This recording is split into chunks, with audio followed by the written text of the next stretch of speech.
Aquí estamos en el telediario intergaláctico. Se ha creado una guerra entre Saturno y Júpiter.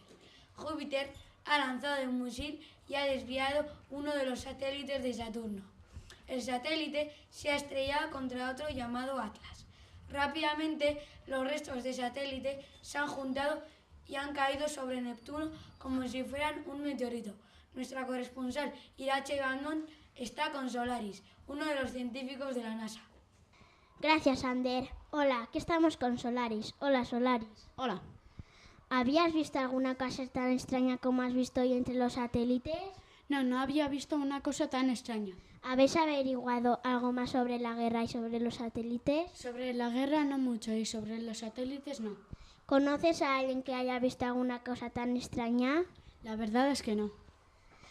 ¿Durante esta guerra has sufrido mucho? Sí, porque con lo del misil toda la NASA estaba preocupada. ¿Tienes algo más que decir? No hay mucho que contar, pero sabemos que los restos se han juntado rápidamente y han chocado contra Neptuno.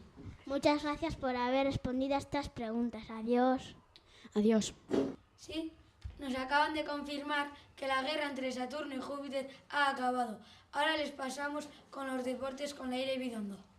Gracias, Ander. Campeones de nuevo. El Baskonia ha vuelto a ganar el Madrid Galaxy 4-2. Los dos goles los ha metido Reus Messi y los otros dos Diego Xavi.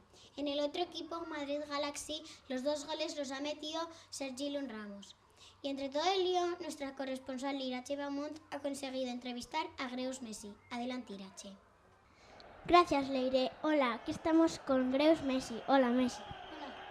¿Qué tal después de haber metido tus dos espectaculares goles? Me siento muy bien al meter esos dos goles. ¿Has sufrido mucho durante este partido? La verdad es que no he sufrido mucho sobre este partido. ¿Han jugado bien tus compañeros? Sí, han jugado todos genial. ¿Ha marcado bien el árbitro? Sí, han marcado todo bien. ¿Has dedicado algún gol? Sí. ¿A quién? A mi abuela y a mi abuela. ¿Tienes algo más que decir? No, gracias. Muchas gracias por haber respondido a estas preguntas. Adiós. Gracias, Irache. Ahora nos despedimos con Ander Sainz. Muchas gracias. Esto ha sido todo por hoy. Hasta mañana.